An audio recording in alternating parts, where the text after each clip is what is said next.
العالمين والصلاة والسلام على رسوله الكريم وآله الطيبين الطاهرين المعصومين المنتجبين المحبوبين المظلومين المعصومين الذين أذهب الله عنهم الرجس وطهرهم تطهيرا.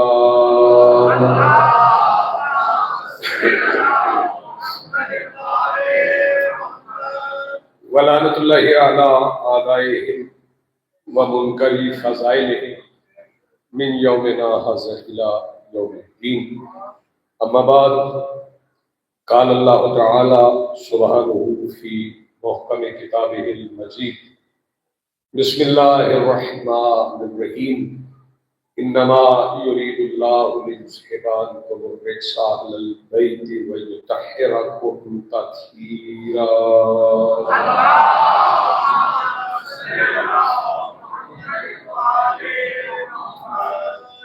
آج کی صفحہ ادائے صفحہ انتظار اور اس پر حاضر بلا تفریق عقائد و نظریات کربلا کی ریت کے ٹیلہ کے منبر پر تشریف فرما خطیب نظریہ توحید کے آخری استغاثہ سفر لبیک کہنے والے غیرت مندوں کے دلوں میں موجود حرارت ولایت امیر المومنین کے وسیلہ سے درخواست گزار ہوں اپنے اس وارث کے حضور جو پردہ غیب میں فرزند سجدہ کی حیثیت سے موجود ہے کہ کائنات کا وہ مطلق العنان مدبر الامور اپنے رخ سے حجاب غیبت ہٹائے اور کعبہ کی چھت سے اپنے پہلے ہی خطبے میں کائنات کو سمجھائے کہ علی کل بھی واجب تھا، علی آج بھی واجب ہے۔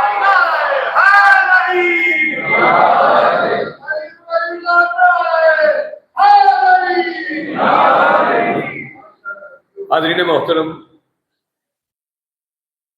آیت تطہیر کی میں نے تلاوت کی،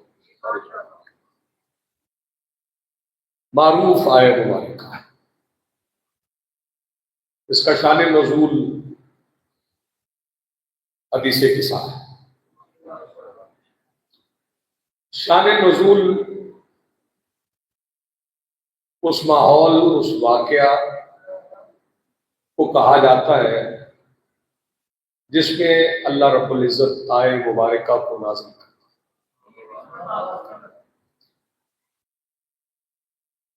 چادر پہلے تنی ہے، آیت بعد میں ہوتی ہے۔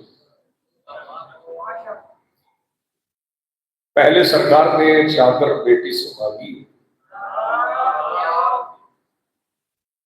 پھر خود چادر کے نیچے بیٹھے، پھر نبوت و امامت نے مل کر اس شہزادی کا انتظار کیا ہے جس کی چادر تھی۔ تعمیل حکم نے مجھے یہی حکم ہے، میں چند فکرے عرض کروں۔ رسول چونکہ مرکز قرآن ہے، منبع ہدایت، سرکار نے چادر مانگی اور لفظ حدیث قصہ کی آپ کو یاد ہے، یقینی بالقصائل جمان۔ اس سے پہلے جو الفاظ ہیں وہ بھی آپ حدیث قصہ میں سنتے رہے، انی اجد فی بدنی ضعف، میں اپنے بدن میں ضعف محسوس کروں۔ یہ ضعف چونکہ نسبت پا گیا سرکار دو عالم سے تو اس کے معنی بدل گئے۔ میرے اور آپ کے بدن کا ضعف اور ہے، سرکار کے بدن کا ضعف اور۔ اگر ہمارا اور ان کے بدن کا ضعف ایک جیسا ہوتا تو ہمیں بھی اپنی بیٹیوں کی چادر سے شفا نہیں ملتی۔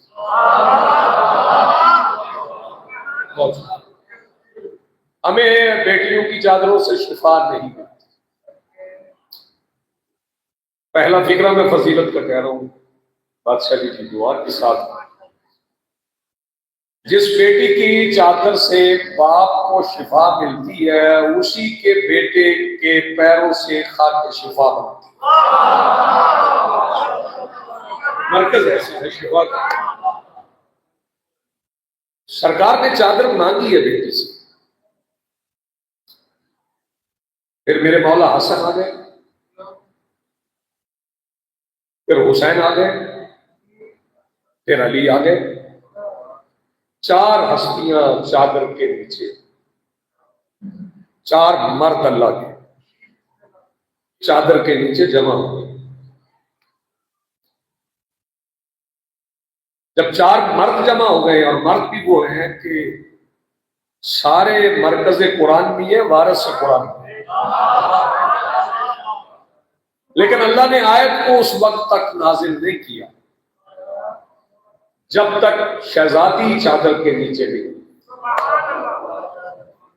جب چادر کے نیچے آ گئی تو پھر جناب جبرائیل نے اللہ رب العزت سے سوال کر دیا. اب مقام جبرائیل آپ خود سمجھ لیں، جو بلا واسطہ اللہ سے سوال کر لے اور اسے جواب مل جائے، وہ جبرائیل. یا رب من تحت الکساء، اللہ یہ چادر کے نیچے کون ہے؟ تو 5 مرد بھی بیٹھے، لیکن اللہ رب العزت نے کسی مرد کا نام نہیں لیا. فرمایا ہم فاطمہ و ابوہا و بالوہا و بنوہا. تو فاطمہ ہے، ان کے بابا ہیں، ان کے شوہر ہیں، یہ ان کے بیٹے. یعنی حضور سیدہ نام کسی کا بھی نہیں، رشتے ہیں. چلے میں فکرہ اور آسان کر دیتا ہوں. یہ سمجھ لیں کہ بارگاہ توحید میں عزت نسبت سیدہ سے ہے. جتنی جتنی سیدہ سے نسبت ہے اتنا اتنا مقام. چونکہ شہزادی چادر کے نیچے آ گئی اور جناب جبرائیل نے پوچھ لیا کہ اللہ چادر کے نیچے کون ہے، تو پھر اللہ نے صرف یہ نہیں فرمایا کہ یہ سیدہ ہے، ان کے بابا ہیں، ان کے شوہر ہیں، ان کے بیٹے ہیں. اس کے بعد اللہ نے ایک اور قصیدہ بھی فرمایا انی ما خلقت السماء مبنیۃ ولا ارضا مدحیۃ ولا قمرا منیرا ولا شمسا مضیٰ ولا فلک یدور ولا بحر یجری ولا فلک یسری الا فی محبت ہؤلاء الخمسۃ الذین هم تحت الکساء. مالک نے فرمایا پوری کائنات میں سے میں نے کچھ خلق نہیں کیا مگر ان 5 کی محبت میں جو چادر کے نیچے.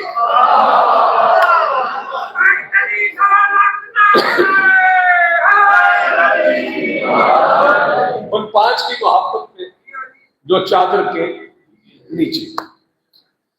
اب یہاں فضیلت کا ایک فکرہ مجھے جو کہنا ہے، شہزادی رسول کی بیٹی، شہزادی بیٹے دیکھو بیٹے رسول کی بیٹی ہے، امیر المومنین کی زوجہ ہے، مادر حسنین. لیکن یہاں شہزادی کے متعلق ایک لفظ استعمال ہوا ہے ام. آپ اردو میں کہیں تو ام ابی، عربی میں کہیں تو انت ام ابی. اب اس کا ترجمہ یہ کیا جاتا ہے کہ تو اپنے باپ کی ماں. لیکن پہلے ام کو سمجھنا پڑے گا کہ ام ہے کیا، ام کے معنی کتنے. توجہ فرمائیے گا. جیسے سورہ فاتحہ ام الکتاب، سورہ فاتحہ کو ام الکتاب کیوں کہتے ہیں؟ سورہ فاتحہ کو ام الکتاب اس لیے کہتے ہیں کہ سارا قرآن سمٹ جائے تو فاتحہ میں آ جاتا. بہت شکریہ. سارا قرآن سمٹ جائے تو فاتحہ میں آ جاتا. مکہ کو ام القرآ کہا جاتا ہے. مکہ کو ام القرآ اس لیے کہا جاتا ہے کہ وہ شہر جو سب سے پہلے تھا، جو سب سے پہلے ہو اسے بھی ہم کہتے ہیں، جو سب کو چھپا لے اسے بھی ہم کہتے ہیں. ام کے ایک معنی جڑ کے بھی ہے، غور نہیں فرما رہے. ام کے ایک معنی جڑ کے بھی ہے. آپ داد نہ بھی دیں تو فکرہ بہت بڑا ہے. اس کا مطلب ہے جو اصول دین کی اصل ہو اسے فاطمہ کہتے ہیں. جو اصول دین کی اصل ہو وہ نام ہے سیدہ فاطمہ. صلوات پڑھ لیں بلند آواز سے.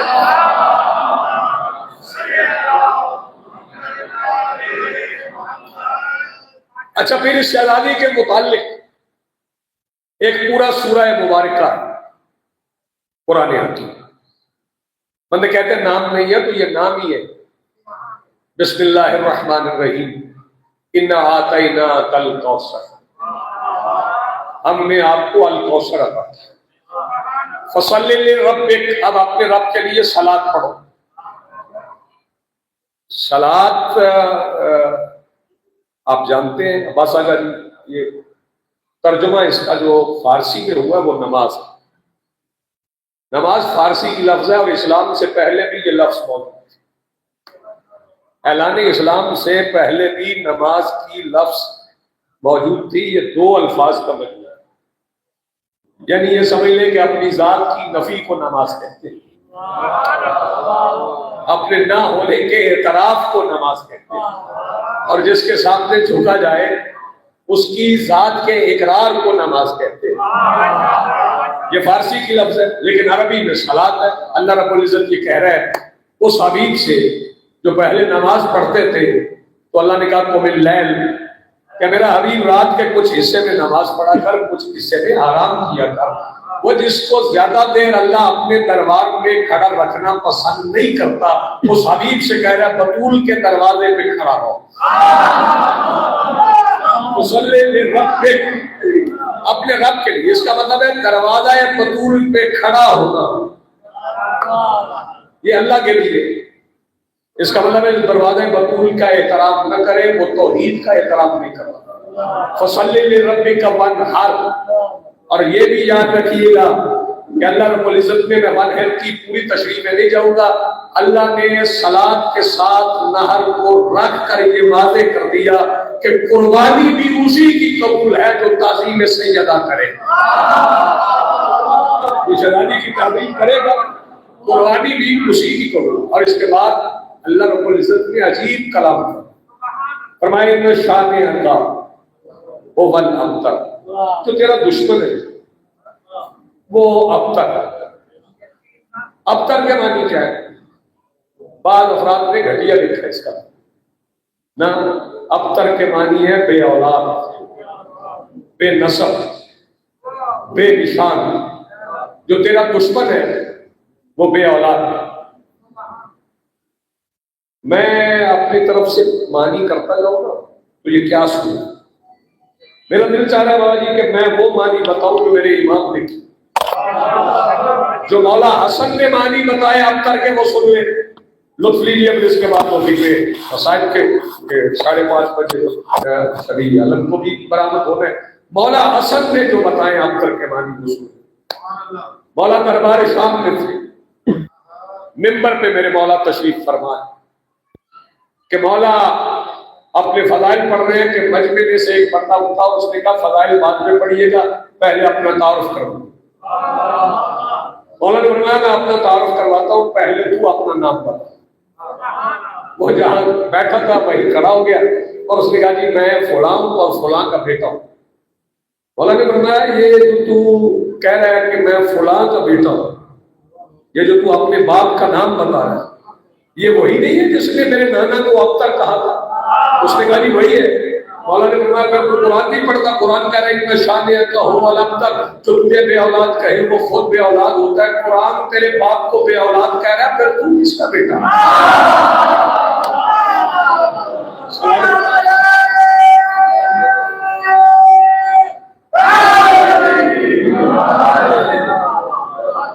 یہ بات طے ہو گئی، یہ بات طے ہو گئی کہ جو سیدہ سے دشمنی رکھے.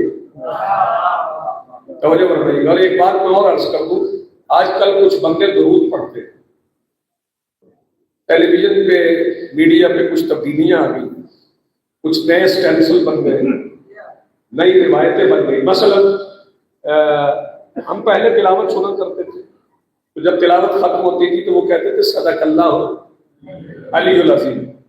اب کچھ تبدیلی آ گئی، کہتے صدق اللہ العظیم، علی العظیم نہیں کہتے. الزام ہم پہ لگاتے، بات اپنے دماغوں میں ہے، علی نکال کے مطمئن ہو رہے ہیں کہ یہ کہیں ابو طالب کا بیٹا ہی نہ ہو.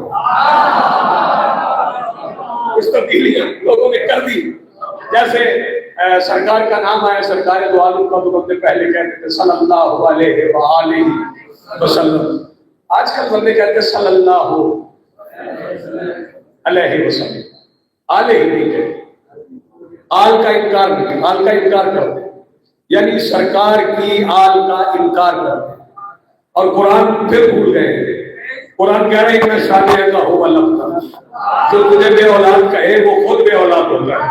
مسلمانوں کو اس نقصان کا پتہ ہی نہیں, نامکمل قرآن پڑھنے سے بچے بھی اپنے نہیں رہتے.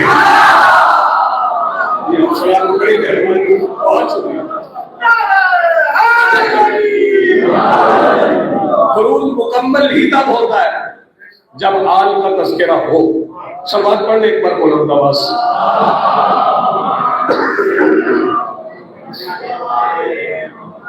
اور یہ لفظ آل پہ بھی غور فرما لیں, اہل بیت پہ بھی غور فرما لیں.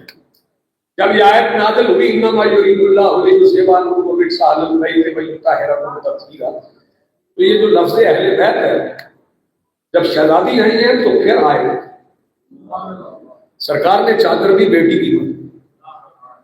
یہ میں نے رومال اس لیے یہاں پہ رکھا ہے ممبر پہ کہ یہ رومال میں اگر جیب میں ڈالوں اور میں اپنے کسی عزیز بھائی جان سے کہوں جی آپ اپنا رومال مجھے, تو آپ بھی سوچیں گے کہ اپنا جیب میں ڈال دیا اور ان سے مانگ رہے ہیں. جب سرکار گھر تشریف لائے تھے تو سرکار کے پاس دو چادریں تھیں, سر پہ امامہ بھی تھا, کندھے پہ کملی بھی تھی. چادر بیٹی کی بنی. میں نے عرض کی سرکار آپ کے پاس دو چادریں ہیں, پھر بیٹی کی چادر مانگ رہے ہیں. سرکار نے فرمایا تجھے خبر نہیں, میری نظر حاشر سے متصل ہونے والی زنجیر وقت کی آخری کڑی کے درمیان پیدا ہونے والے بشر کے دل میں جنم لینے والی خیانت پر بھی ہے. میں نے بطول کی چادر مانگ کے فیصلہ کیا ہے کہ اہل بیت وہ نہیں تو زبردستی میری چادر کے نیچے آ جائے, اہل بیت ہونے کے لیے بطول کی چادر کے نیچے. بہت شکریہ, بڑی مہربانی, بہت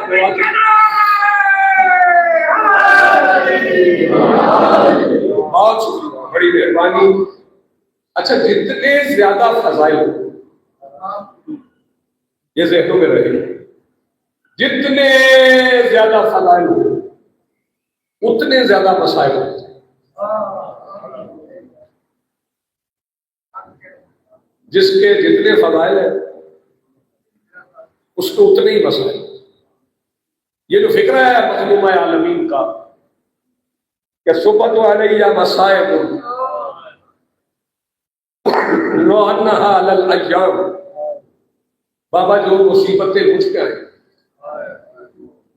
وہ سفید دنوں پہ آتی ہیں, وہ سیاہ راتوں میں تبدیل.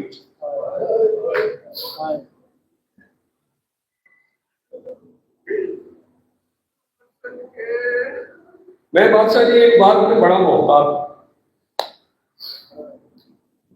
میں نے کبھی نہیں کہا کہ آل محمد کو مسلمانوں نے مارا. میں اس سے اجتناب کرتا ہوں. مسلمان ہو جانے سے بندہ مسلمان رہتا نہیں. مسلمان رہنے کے لیے کچھ تقاضے. میں ایک چھوٹی سی بات آپ اس طرح آسان تھا کہ سن لیں, اس طرح سے بھی سن لیتے. جناب زہیر ابن کین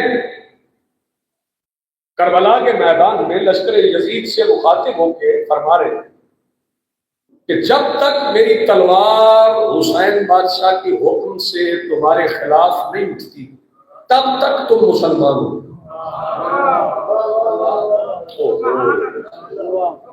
اور جب میری تلوار حکم حسین سے اٹھ گئی تو تمہارے جسم سے روح بعد میں نکلے گی, پہلے تم دائرہ اسلام سے. یہ کیسے ہو سکتا ہے کہ کسی کا ہاتھ اٹھے بھی بطول پر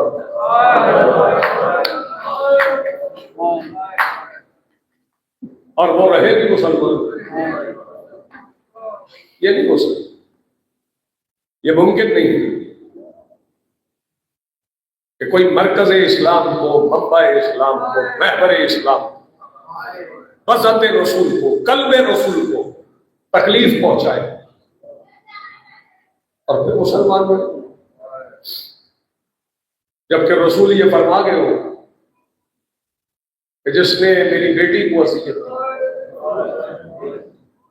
اس نے مجھے اذیت دی۔ کوئی بات ساتھ میں تھی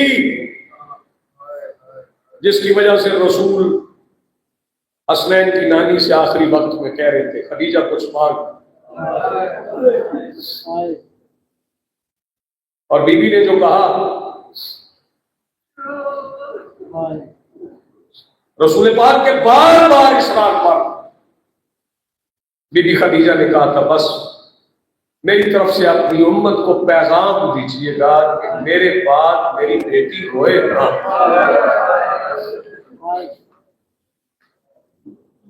اس میں بھی فکرے کی اصلاح کی ضرورت ہے۔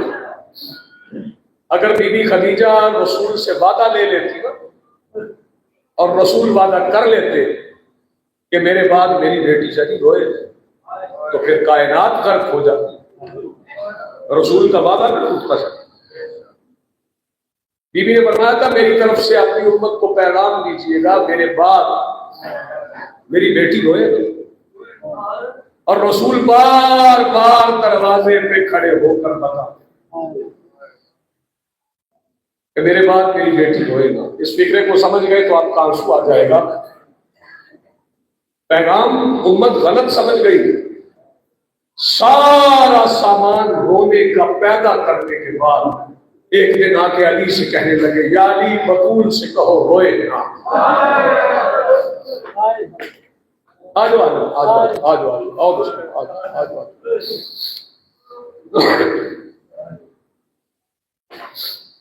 وہ اسباب دیکھیں آئیں بسم اللہ، جو بی بی کے رونے کے لیے پیدا کیا۔ آؤ علیہ سفر بخیر۔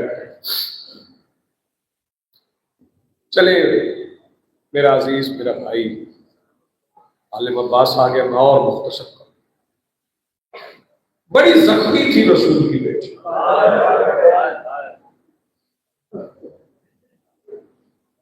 یہ فکرہ ضرور کہا کرو کہ رسول کی بیٹی زخمی تھی، اور اگر کوئی پوچھ لے تو اسے تنہائی میں بٹھا کے بتایا کرو کہ کیسے زخمی ہے۔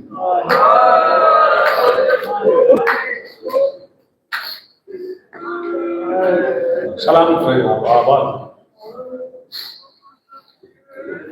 عالم عباس کچھ بندے محتاط رویہ اختیار کرتے ہوئے یہ کہتے ہیں کہ 3 جمادی الثانی کو شہزادے نانا کی قبر پہ گئے تھے اور کہا تھا اماں بیمار ہے نا۔ حسن امیر نے حسین بادشاہ سے کہا تھا نانا کی قبر پہ حسین آپ بتائیں، نانا آپ سے زیادہ پیار کرنا ہے، نانا کو بتائیں کہ اماں کی حالت کیا ہے۔ میرے مولا حسین نے امامہ اتارا، رخسار نانا کی قبر کی بیٹی پہ رکھا اور عرض کی نانا جہاں اماں نماز پڑھتی ہے وہ جگہ سرخ ہو جاتی ہے۔ سیدہ آپ کو سلامت مخدومہ قولین آپ کو آباد۔ بڑی زخمی تھی شہزادی، آج ٹوٹا ہوا پسلیاں ٹوٹی۔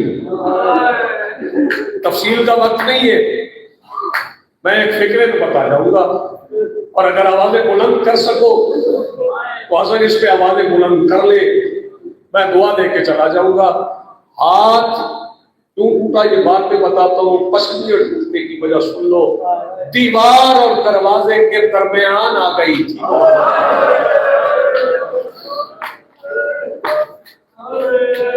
سلامت رہے ان کی آوازیں بلند تھی۔ اور ہاتھ کیوں ٹوٹا؟ کیونکہ کچھ لوگ میرے مولا علی کو لینے آئے تھے، تو دروازے کے نیچے سے علی کی بیٹی، رسول کی بیٹی، دروازے کے نیچے سے رسول کی بیٹی آپ کی ٹوٹی ہوئی پسلیوں کی پرواہ کیے بغیر علی کی ابا کے دامن میں ہاتھ ڈالا اور کہا یا علی باہر نہ جانا، میری زینب یتیم ہو جائے۔ کسی نے کہا زہرا اب آپ کا دامن چھوڑ. جب شہزادی نے دامن نہیں چھوڑا تو اس نے پتہ کیا کیا؟ اس نے اپنی تلوار نیام سفید اٹھا کے بطول کے اس ہاتھ پہ ماری جو علی کی آواز کے دامن میں. سیدہ آپ کو سلامت رکھیں. شہزادی کی آواز آئی بابا تیری بیٹی کا ہاتھ. کچھ وصیتیں شہزادی کی پڑھوں گا. شہزادی نے جو وصیتیں کی ان میں سے 2-4 وصیتیں پڑھتا ہوں. بڑا طویل وصیت نامہ ہے شہزادی کا. شہزادی فرماتی یا علی وہ بندے میرے جنازے میں نہ آئے جنہوں نے میرے دروازے کی توہین. اس سے زیادہ نرم الفاظ پہ ہو نہیں سکتے. شہزادی فرماتی یا علی میری قبر پہ پہرا دینا. اب سن رہے میں کہہ دوں یا علی میری قبر پہ پہرا دینا. شہزادی فرماتی یا علی حسنین کو روزانہ میری قبر پہ لانا. اگلی وصیت سن لیں. شہزادی فرماتی یا علی جب مہینے کی آخری راتیں جب چاند نہ ہو تب میری بیٹیوں کو میری قبر پہ لانا. اور شہزادی فرماتی یا علی عمار بن یاسر کو میرے جنازے میں بلانا. یہ وصیت کم پڑھی جاتی ہے. عمار بن یاسر کو میرے جنازے میں بلانا. میرے مولا نے پوچھا سیدہ کچھ لوگوں کا منع کر دیا یہ عمار کا خاص طور پہ کیوں کہا اسے میرے جنازے میں بلانا. شہزادی فرماتی مجھے حسن نے بتایا کہ جب مدینے میں لوگ جمع ہو جائے نا تو عمار جا کے کہتا ہے سچی بندہ ہے. سیدہ آپ کو سلامت رکھے. آپ کی کچھ آوازیں بلند ہوئی. اگلا فکرہ سن لیں. شہزادی فرماتی ویسے انہیں تلقین کی ضرورت نہیں جنازے کی بھی نہیں لیکن بقائے شریعت کے لیے کفن بھی ہے جنازہ بھی ہے تلقین بھی ہے. شہزادی فرماتی یا علی میری تلقین خود پڑھنا اور یا علی جب میری تلقین پڑھو میرا دایاں کندھا نہ ہلانا. کچھ آوازیں بلند ہو گئی کچھ آوازیں اور بلند ہو گئی. آخری فکر سنو میرے حصے کی نوکری ہو گئی. اور شہزادی فرماتی یا علی مجھے خود قبر پہ اتارنا. میرے مولا علی نے جب قبر میں اتارا اسے 2 دن اور رہ گئے. شہزادی کو جب قبر میں اتارا وہ قبر میں اتارتے بادشاہ جی میرے مولا علی کا رخ قبر نبی کی طرف پھر گیا اور علی رو کے کہنے لگے یا رسول اللہ آپ کی لگائی ہوئی پابندیوں کی وجہ سے جو قرآن آپ نے میرے حوالے کیا تھا اس کا ہر ورق پھٹ گیا.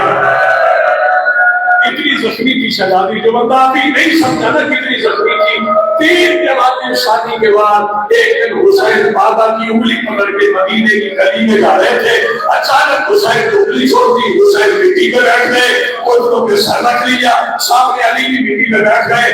سر سن کے کہتے حسین تیری ماں وصیت کر رہی تھی میرے باپ میرا بیٹا مٹی پہ بیٹھے سلام کے کون ساتھ تھا.